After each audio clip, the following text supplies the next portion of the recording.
Dear friends, we have come to the fourth day of our meditation and prayer. It's a privilege for us as the church and family of Shalom community to dwell on God's word, contemplate on God's word, and then apply it to our lives. And the message for today is titled as we cannot control the length of our life, but we can control the quality of our life. In other words, we cannot control the duration of our life, but we can control the quality of life. When man will die, we cannot say.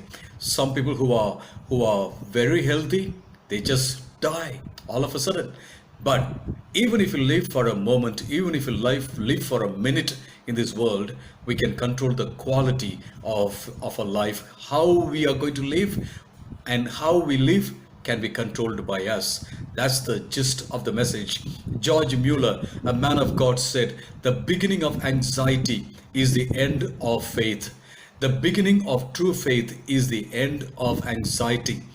Many times we worry about things we cannot change, we worry about things we cannot control. That's why Jesus said, can you, in Matthew chapter 6 and verse 27, Jesus is asking this question, can you add a moment or an hour to your life by worrying? The answer is no, we cannot. I want to take you to the parallel passage in Luke chapter 12. There is something happening there. Somebody comes to Jesus and then asks him to settle a dispute concerning property division between him and his brother. But Jesus is asking, why do you think that I can do that? Why do you think that I'm your judge? And then he tells a story about a rich fool who hoarded money for himself. He broke the bonds and, garnered, whatever he, harvested from the field. And then finally he said to his soul, eat, drink, and be merry. But he died that night. His story is about a man who is self-centered. The story is about a man who never cared for others. This story is about a man who never cared about his soul. This story is about a man who never cared about how he stood before the Lord. My beloved, Jesus telling this story, he goes on to say that we should not worry. Luke chapter 12 is the parallel passage to what we have seen so far in Matthew chapter 6. I want to read this, read a couple of verses here, and then want to highlight certain points. Luke chapter 12 verse 13 onwards. Someone in the crowd said to him, "Teacher, tell my brother to divide the inheritance with me." Jesus replied, "Man, who appointed me a judge or an arbiter between you?" Then he said to them, "Watch out, be on your guard against all kinds of greed. Life does not consist in an abundance of possessions," Jesus says. And then he goes on to tell them this parable about the rich fool. The ground of a certain rich man yielded an abundant harvest. He thought to himself, "What shall I do? I have no place to store my crops." Then he said, "This is what I'll do. I will tear down my barns, build bigger ones, and there I will store my surplus grain.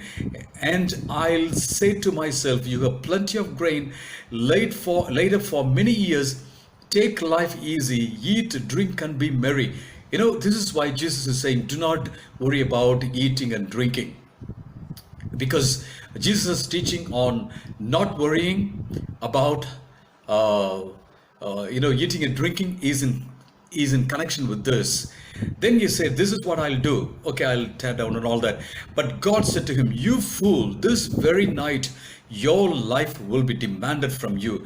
Then who will get what you have prepared for yourself?" This is how it will be with whoever stores up things for themselves but is not rich toward God. And then Jesus says to the disciples, therefore I tell you, tells us that whatever he is going to tell from now onwards is in connection with what he said previously. Do not worry about your life, what you will eat, and about your body, what you will wear. And then he asks, can you add a single hour to your life? You cannot. You cannot. My beloved, our life could be short, but it can be of good quality. That's what we need to focus on. Jesus lived a short life, but he lived a quality life. He knew the purpose for which he came. And then he planned everything, and then he did everything according to the will of God. There is somebody an unknown author who wrote about Jesus. I want to read this out for you. Jesus is Lord, yet he declares his lordship through the power of humility and grace. Here is a man who was born in an obscure village, the child of a peasant woman.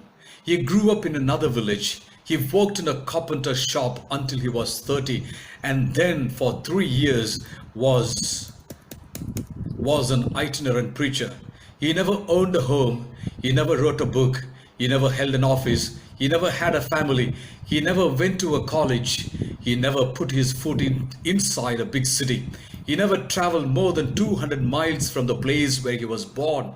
He never did one of those things that usually accompany greatness. He had no credentials but himself. While still a young man, the tide of popular opinion turned against him. His friends ran away. One of them denied him. He was turned over to his enemies by one of his disciples. He went through the mockery of a trial. He was nailed on a cross between two thieves. While he was dying, his executors gambled for the only piece of property he had on earth, his coat. When he was dead, he was taken down and laid in a borrowed grave through the pity of a friend. 19 long centuries have come and gone. Today, he is the centerpiece of the human race and the leader of the column of progress. I'm far within the mark when I say that all the armies that ever marched, all the navies that ever were built, all the parliaments that ever sat, and all the kings that ever reigned put together have not affected the life of man upon this earth as powerfully as has that one solitary life. That is the quality life, my beloved. Jesus wasn't having degree. Jesus wasn't having positions. Jesus wasn't having big property. You heard it well. But Jesus lived a quality life. He was not worried about anything. He just wanted to do God's will. I just want to share quickly, 4 things that would mark a quality life. First one, no greed. Let's not say, I want more, I want more, I want more. Let's not think about ourselves only. Let's think about others. No greed. And then contentment. Let's be satisfied with what we have. Let's find joy in what we have. That's very important. And then caring for others. Let's not simply say, I have everything. I will eat, drink, and be merry. I'm not worried about others. That is not a quality life. We need to care for others, and then we need to seek God's kingdom. That way we can be rich before God. So that's very, very important, my beloved. So I just want to share with you this so that we can think about what we can change. We can think about what we can control. There are many things we cannot control. Many things we cannot control. But let's keep it all in the hands of the Lord, who can control everything, who is sovereign over everything, who is powerful. And he has the ability to change your life once again. So let's enjoy the life the Lord has given to us. Let's not be worried about things that we cannot change, and miss out on what the Lord has in our lives. And let's make every moment a moment of joy, not just for ourselves, but for others also. God bless you. Thank you.